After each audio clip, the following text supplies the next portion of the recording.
വാർത്ത. തിരുവനന്തപുരം മുതലപ്പുഴി ഹാർബറിൽ മണ്ണടിഞ്ഞുകൂടിയ സംഭവത്തിൽ സംയുക്ത സമരസമിതിയുമായി നാളെ മന്ത്രിതല ചർച്ച നടക്കാൻ പോകുന്നു. മന്ത്രി സജി ചെറിയാൻ സമരക്കാരുമായി ചർച്ച നടത്തും.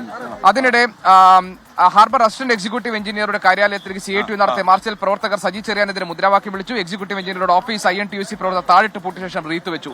നമുക്ക് ആ ദൃശ്യങ്ങൾ കാണാം. സലീം മാലിക് നമ്മളോടൊപ്പം ചേരുന്നുണ്ട് തിരുവനന്തപുരം ഈ വാർത്തയുടെ വിവരങ്ങളുമായി. ആ ദൃശ്യങ്ങൾ കണ്ട ശേഷം സലീം വിശദാംശങ്ങൾ തരും.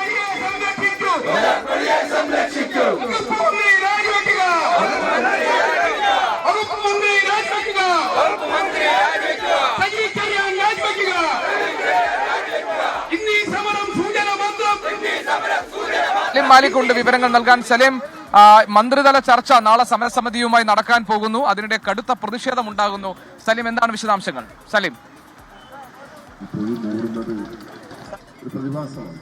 ജിക്ക് വലിയ പ്രതിഷേധം മുതലപ്പുഴയിൽ ഉണ്ടാകുന്നുണ്ട്. അത് INTUCയുടെയും CITUവിന്റെയും മറ്റ് സമരസമിതിയുടെയും ഒക്കെ നേതൃത്വത്തിൽ ഇവിടെ വലിയ പ്രതിഷേധം നടക്കുകയാണ്. കാരണം ഗുരുതരമായൊരു പ്രതിസന്ധി അവിടുത്തെ ജനത നേരിടുന്നുണ്ട്. അതുകൊണ്ട് തന്നെ അതിൽ സർക്കാരിന്റെ ഇടപെടൽ ആവശ്യപ്പെട്ടുകൊണ്ടാണ് ഈ പ്രതിഷേധം അത്രയും ഉണ്ടാകുന്നത്. നേരത്തെ തന്നെ സർക്കാരിനെ ഇക്കാര്യങ്ങൾ അറിയിച്ചിരുന്നതാണ്. പക്ഷേ സർക്കാരിന്റെ ഭാഗത്തുനിന്ന് ഒരു ഇടപെടൽ ഉണ്ടായിട്ടില്ല എന്നുള്ളതാണ് ഇവരുടെ പരാതി. അതുകൊണ്ട് തന്നെയാണ് സർക്കാർ അനുകൂല സംഘടനയായ CPIMന്റെ തൊഴിലാളി സംഘടനയായ CITU നടത്തുന്ന മാർച്ചിൽ മന്ത്രിക്കെതിരെ ഗുരുതരമായ മുദ്രാവാക്യങ്ങൾ മുഴങ്ങുന്നത് നമ്മൾ കേട്ടത്. സജി ചെറിയാന്റെ രാജി വളരെ വ്യക്തമായി ആവശ്യപ്പെട്ടുകൊണ്ടായിരുന്നു ആ സമരം ഇവിടേക്ക് എത്തിയത്. സജി ചെറിയാൻ രാജിവെക്കുക എന്നുള്ളത് മാത്രമല്ല, ഭരണത്തിലിരുന്നാലും ഞങ്ങൾ പ്രതിഷേധിക്കും, ഞങ്ങൾ നോക്കില്ല തുടങ്ങിയ വലിയ മുദ്രാവാക്യങ്ങൾ, സർക്കാർ വിരുദ്ധ മുദ്രാവാക്യങ്ങൾ ഉൾപ്പെടെ CITUവിന്റെ ഈ സമരത്തിൽ മുഴങ്ങി. അതിന് തൊട്ടു മുമ്പ് INTUCന്റെ നേതൃത്വത്തിൽ ഇവിടേക്ക് ഈ അസിസ്റ്റന്റ് എക്സിക്യൂട്ടീവ് എഞ്ചിനീയറുടെ കാര്യാലയത്തിലേക്ക് മാർച്ച് നടത്തി. അതിനുശേഷം ഈ കാര്യാലയം താഴിട്ട് പൂട്ടി ഇവിടെ റീത്ത് വയ്ക്കുന്ന സാഹചര്യമുണ്ടായി. അതിന് പിന്നാലെയാണ് CITUവിന്റെ മാർച്ച്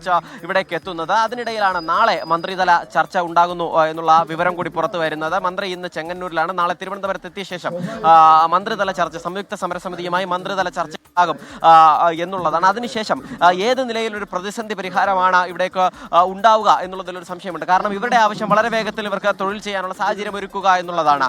അതിന് സർക്കാർ മുന്നോട്ട് വയ്ക്കുന്ന ഒരു മാർഗം ഇവിടെ നിന്നും കൊല്ലത്തെ വിവിധ ഹാർബറുകളിലേക്ക് ഇവിടുത്തെ തൊഴിലിനായി, തൊഴിൽ പുനരധിവാസത്തിനായി ഇവരെ ഇവിടേക്ക് മാറ്റാമെന്നുള്ളതാണ്. അതിന് ഇവർ പറയുന്നത് 170-ലധികം ബോട്ടുകൾ, വലിയ ബോട്ടുകൾ ഇവിടെയുണ്ട്. അവരെ എങ്ങനെ മാറ്റി കൊല്ലത്തേക്ക് കൊണ്ടുപോകും? ഇവിടെ നിന്നും കടലിലേക്ക് ഒരു തുള്ളി, ഒരല്പം പോലും ബോട്ട് ഇറക്കാൻ കഴിയാത്തൊരു സാഹചര്യമാണ്. അവിടെ നിന്ന് എങ്ങനെയാണ് ബോട്ട് കൊല്ലത്തേക്ക് കൊണ്ടുപോകുന്നത് എന്നതുൾപ്പെടെയുള്ള വലിയ ചോദ്യങ്ങളുണ്ട്. അതിന് ജില്ലാ കളക്ടർമാരുമായി ഉൾപ്പെടെ കൂടിയാലോചന നടത്തി സംയുക്ത സമരസമിതിയുമായുള്ള കൂടിയാലോചനയ്ക്ക് ശേഷമാകും അത് സംബന്ധിച്ചൊരു തീരുമാനത്തിലേക്ക് എത്തുക. GK.